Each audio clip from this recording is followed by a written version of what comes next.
शापित पेड़ का रहस्य। यह कहानी राजस्थान के एक गांव भीलवाड़ा की है।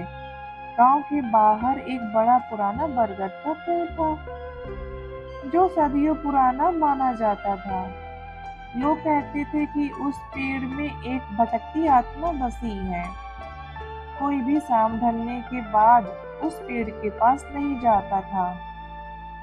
गांव के बुजुर्गों का कहना था कि बरसों पहले एक औरत सावित्री की हत्या उसी पेड़ के नीचे हुई थी।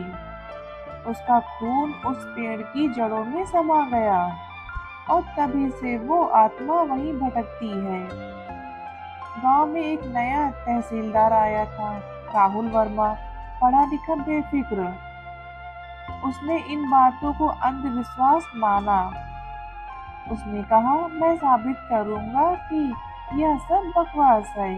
एक दिन राहुल ने फैसला किया कि वो उस पेड़ के नीचे रात बिताएगा। गांव वालों ने बहुत मना किया, लेकिन राहुल ने उनकी बात नहीं मानी।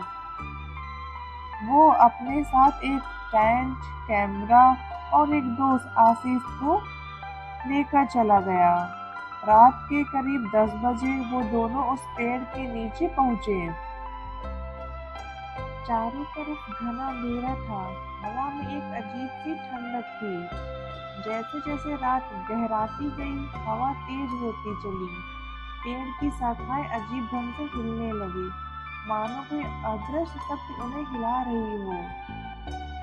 तभी राहुल के कैमरे में एक हल्की सी सफेद आकृति नजर आई। वो गौर से देखने लगा, फिर अचानक कैमरा खुद ही बंद हो गया।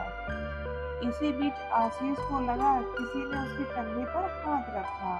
उसने पलटकर देखा, कोई नहीं था, मगर उसके हाथ पर गहरे नाखून के निशान पड़ चुके थे। धीरे धीरे सन्नाटा गहरा हो गया।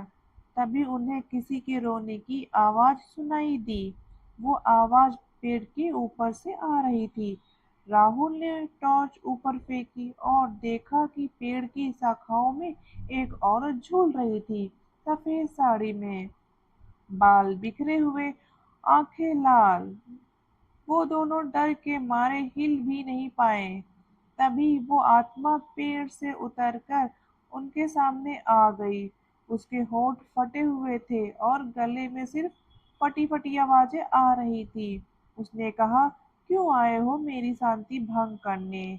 राहुल ने कांपती आवाज में कहा, हम ये देखने आए थे कि ये सच है या नहीं। आत्मा चीख उठी, सदियों से यह मेरा श्राप है। कोई मेरी पीड़ा समझे बगैर लौट नहीं सकता। आशीष डर के मारे बेहोश हो गया। राहुल ने किसी तरह हिम्मत जुटाकर भागने की कोशिश की, लेकिन उसके पैर जमीन से चिपक गए। कहते हैं उस रात सुबह होने तक राहुल की दिमागी हालत बिगड़ गई। उसे पागल खाने भेजना पड़ा। आशीष आज भी बिस्तर पर पड़ा है, बोल नहीं पाता। उसके बाद से उस गांव में उस पेड़ के पास कोई नहीं जाता। आज भी राहगीरों को वहां से गुजरते वक्त एक औरत की करुण क्रंदन की आवाज सुनाई देती है और लोग पूछते हैं, कौन है वो और क्या उसका श्राप आज भी बरकरार है? धन्यवाद।